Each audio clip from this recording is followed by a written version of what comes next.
Hey, Fit with Friends. Brother Casey coming to you this week, and instead of being Coach Casey, I'm coming to you as Referee Casey. Here's why. We're going to actually touch on 3 books in our Fit with Friends reading this week, so I got to touch on them quickly. We're going to finish up Philippians, all right? So on the first day, you're doing Philippians chapter 4, and it's a really cool chapter. Here's what Paul's talking about in Philippians 4. He's talking about how we can live at peace. Wouldn't you like to do that? And he talks about a couple of things. He says, how do we, verses 1 through 3, how do we live at peace with the brothers, the church, the Christians around us? Also, he goes in and he says, how do we live at peace with the Lord? That's the next part, verses 4 through 9. Then he gets into this, and he talks about how do we live at peace regardless of our circumstances. That's verses 10 through 19. And then he wraps everything up, and he talks about how just we continue to live at peace and pursue peace that's found in Jesus Christ and only Jesus Christ. Then we're going to hop over to one of my favorite books. My favorite books in the New Testament is going to be Philemon. Here's what's happening in Philemon. This is actually a companion letter to Colossians. So both were written during Paul's imprisonment. He's probably imprisoned in Rome when he writes both Colossians and Philemon. Here's what we know. Paul is the author. He's got Timothy with him. This is written somewhere, we would believe, very specifically, good guess would be 60 to 61 AD. All right? So, a couple of key characters. Won't touch on all of them. Let you do a little bit of research on your own, but here's what we find. We have, first, Philemon. Philemon is a Christian. He owns a large house in Colossae, all right? So as he owns this large house in Colossae, he's a convert. How did he become a Christian? He's a convert of the Apostle Paul. So Philemon is hosting the church in Colossae. He is hosting that church at his house.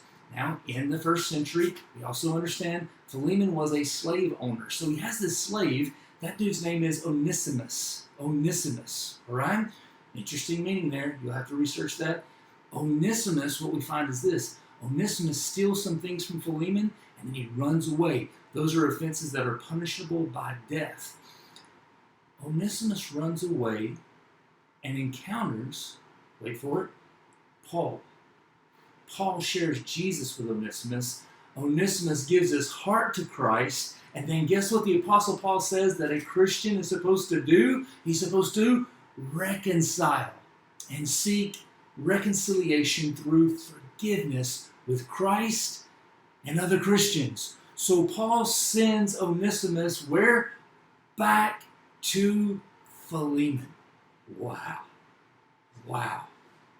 And so Paul writes this letter to Philemon, and he's saying, in essence, don't punish this runaway slave Onesimus. He's now your brother. I want you to do what Christ did for you. I want you to forgive him. Well, that's cool stuff. Cool stuff. So I hope that you enjoy reading Philemon. Pay careful attention to verses 16 and 17 and understand that the whole book is about forgiving like Christ forgave us. Okay? Then we're going to get into 2 Corinthians, and we're going to read, at the end of the week, we read 2 Corinthians 1 through 3. So here's what we know about 2 Corinthians. This, like Philemon, is a very personal letter. Philemon is Paul writing to one individual Christian. 2 Corinthians, the story goes on with the church in Corinth, okay? So here's a quick rundown. Here's what's happening. The first letter we know is lost that Paul writes to the church in Corinth. He addresses immorality, all right? They're doing some things that are wrong. Paul says, y'all stop that. But that letter is lost. So then Paul writes a second letter, and the second letter to the church in Corinth is what we call 1 Corinthians. And what does he do? He says, y'all didn't stop it when I wrote the first letter, so here's another letter. So he writes a second letter telling them, stop acting immoral. Then Paul visits Corinth. He makes a brief visit there, and it was not received well. It appears like perhaps there's some heat there. There's some heated words. There's heat exchange there between Paul and some of the Corinthian church members.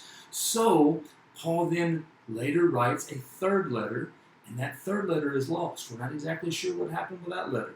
So then Paul gets worried, and he's thinking, oh man, I had some heated words with him, and I wrote a letter there that had some heated words with him perhaps. And so now I'm worried that my brothers in Christ have been hurt by me trying to correct them.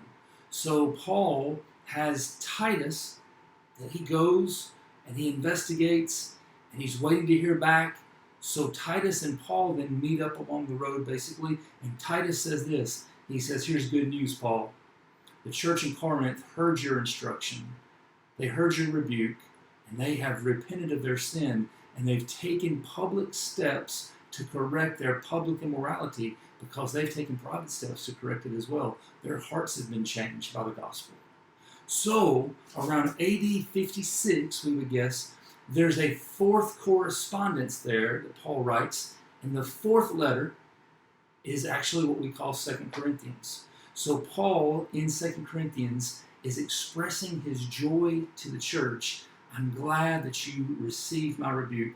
I'm glad that you are pursuing Christ. There are also in the church there still those who are saying, Paul is not a true apostle. Paul is not a true messenger of the gospel. Paul is a counterfeit and a phony. So this is a very sensitive, very personal issue between a church that Paul loves that has gone awry, that's gone astray, and they've got all kinds of problems. The church is made up, both in the first century and still today, it's made up of sinners. And so Paul pursues them, loves them, shows them grace, speaks firmly to them, but he loves them and he shepherds them as they grow spiritually. Hey, I hope you enjoy this week finishing up Philippians, reading Philemon. Oh, you're going to enjoy that. And then getting started with 2 Corinthians this week. Thank you for being a part of Fit with Friends. Have a great week.